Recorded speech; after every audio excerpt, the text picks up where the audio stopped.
ng mga biktima ng mga extrajudicial killings noong panahon ni Pangulong Duterte. Kasama po natin yung 45 families ngayon sa araw na ito. Saludo po kami sa inyong pagmamalasakit para sa ating bayang Pilipinas. Sa mga hindi po nakakaalam, kabilang po ako sa naghain na ikatlong impeachment complaint laban sa kay VP Sara Duterte. Nagpapasalamat po ako sa Kongreso na nag-impeach kay VP Sara Duterte noong February 5, 2025. 240 congressmen, lahat sila. Subalit nalulungkot po ako na hanggang ngayon ay hindi pa rin kumikilos ang Senado para simulan ang pagdidig dito. Ang sabi po ni Senate President Chis Escudero ay wala po daw clamor para umpisahan na kaagad ang impeachment trial. Kaya minabuti po namin na ngayong umaga, kasama po ng iba't ibang miyembro ng mga religious organization, ay inulunsad ang People Impeachment Movement. Ito po ay samahan ng mga iba't ibang religious group at sectoral representative na lumalaban sa pamahalaan, pananamantala at pag-aabuso. Layunin po namin na kalampagin ang Senado upang umpisahan na ang trial ni VP Sara Duterte sa magitan ng pagpalaganap ng 1 million na pirma para agang pagdinig ng impeachment trial ni VP Sara Duterte. Ang tema ng ating programa ngayong araw na ito ay sunog sala kontra abo. Abo meaning abusive behavior and oppression. Dahil nais naming umalingaw-ngaw sa lahat ng dako dito sa Pilipinas ang mga kasalanan ng pamilya Duterte.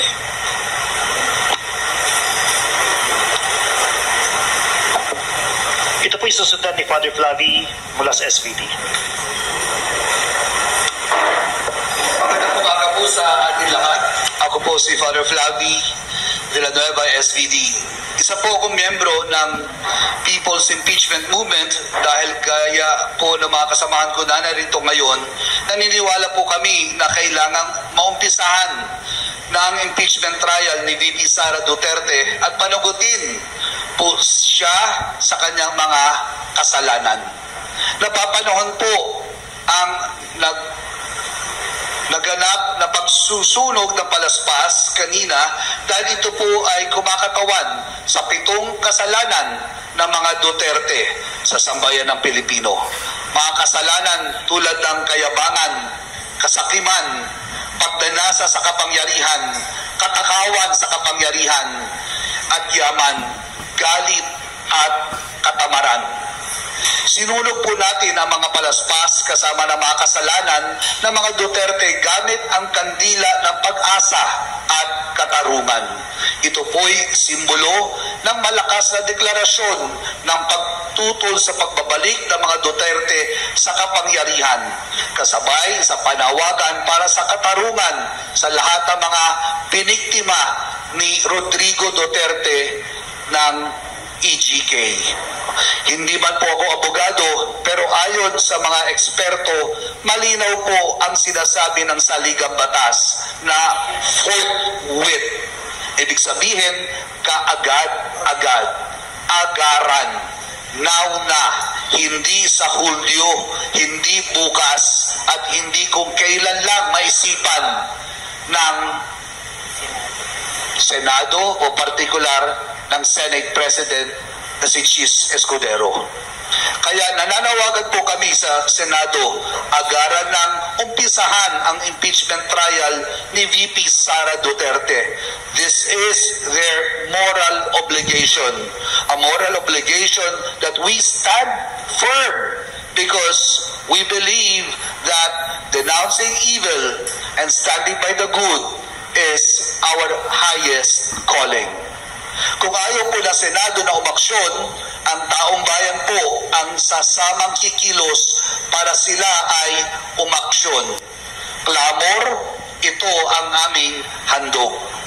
Bahagi rin sa pagkilos na ito ang tiyakang irerespeto ng Senado ang due process at mga rekomendasyon ng Kongreso mula sa napakaraming pagdinig na kinilalang ginawa ukol sa mga anomalyang paggamit ang pondo ni VP Sara Duterte.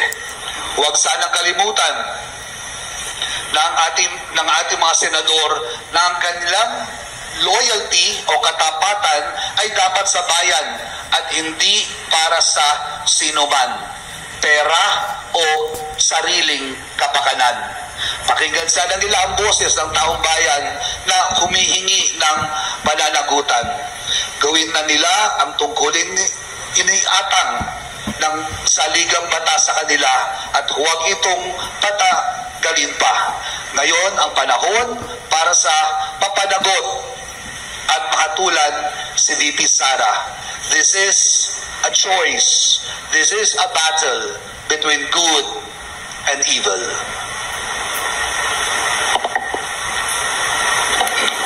Ang susunod pong magbibigay ng mensahe ay mula kay Mr. Randy De Los Santos. Magandang umaga ho sa lahat. Ako po si Randy De Los Santos, ang tiyuhin ni Kian De Los Santos. Sa ilalim ng nakarang administrasyon, nasira ang moral fabric ng ating lipunan. Namayani ang kalupitan at karahasan at nawala ang diwa ng pagmamahal sa kapwa. Huwag nating hayaang maulit ito. Kapag nakaupo ang isa pang Duterte sa palasyo, siguradong mauulit ang nangyari sa rehimen ng kanyang ama. Sabi nga nila, kung ano ang puno, siya rin ang bunga. Base sa kanyang mga kilos at galaw, si Sara at ang kanyang ama ay isa. Ayaw ng pananagutan, abusado sa kapangyarihan. Hindi ginagalang ang batas at mukhang sanay na rin sa karahasan. Gagaling ang sugat, may hilom ang sugat na nilikha ng mga Duterte. Sa ating lipunan, kung tuluyang mawawala sila sa kanilang pamamahala. Huwag nating hayaang bumalik pa ang kalupitan at karahasan sa nakarang administrasyon. Ngayon pa lang, pigilan na natin ang tangka ng mga Duterte na makabalik sa kapangyarihan. Arevalo. Magandang umaga sa lahat. Ako po si Pastor Leonard Arevalo na kumakatawan sa Novaliches Ecumenical Fellowship. Nakikisa po ako sa People's Impeachment Movement. Walang puwang sa ating pamahalaan ang mga ganitong uri ng leader. Huwag natin siyang hayaang mapatuloy pa sa gobyerno. Ang laban ito ay hindi laban ng iilan. Laban ito ng sambayanan na galit sa katiwalian at nagnanais ng pananagutan sa mga ng abuso sa kaban ng bayan. Mayroon tayong moral obligation na bantayan at tiyaking uusad ang impeachment complaint laban kay Vice President Sara Duterte. Huwag nating sayangin ang mga ginawang investigasyon ng ating mga mambabatas para mailabas ang katotohanan ukol sa ginawang pagwaldas ni VP Sara sa 125 million intelligence fund. Inuulit ko, hindi ito laban ng iilan, kundi ito laban ng sambayanang Pilipino na nais burahin ang katiwalian sa pamahalaan. Nakita natin ang talamak na katiwalian sa nakaraang administrasyon. Huwag nating hayaan na makatakas si VP Sara sa pananagutan.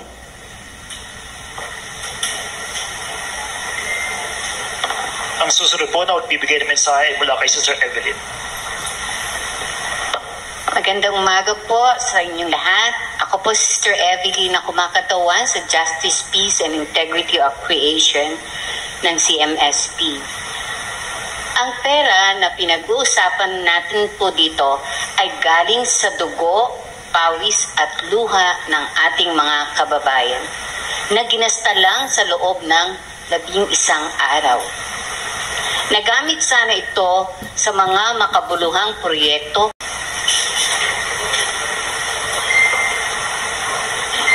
Ang susunod po nagbibigay ng mensahe ay mula kay Father Junito Cabillas.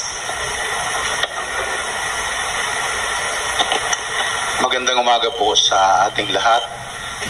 Ako po si Father Dionito Cabillas, pari ng Iglesia Filipina Independiente or Aglipayan Church. Iglesia Filipina Independiente ay kasapi ng National Council of Churches in the Philippines. Ang pagkilos na ito ay una pala sa marami pang pagkilos para kumbinsihin ang Senado na simulan na agad ang impeachment hearing ni Sara Duterte. Kami lang ang magsisimula at magsisindi ng apoy sa labang ito. Marami pang grupo at mga individual ang nagpapahayag ng intensyong sumama at sila'y lilitaw rin sa mga susunod na araw para samahan kami sa pagkilos na ito. Ito ay simula lang ng napakaraming pagkilos ng mamamayan sa iba't ibang parte ng bansa sa mga susunod na araw upang pilitin ang Senado na umpisahan na ang paglilitis kay VP Sara. Nananawagan din tayo sa iba pang mga grupo at mga individual na kaisa natin sa hangaring mapapanagot si VP Sara na samahan tayo sa labang ito. Kapag mas maraming titindi, mas malakas ang ingay ang ating malilikha na magkukumbinsi sa Senado na aksyonan na ang impeachment complaint laban kay VP Sara.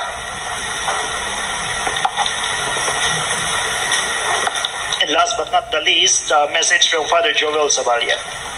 Ako po si Father Joel Zabalya, isa po sa mga nag-file ng impeachment plea kay VP Sara at miyembro po ng People Impeachment Movement. Bukod po sa pagpapanagot kay VP Sara, bahagi rin ng ating layunin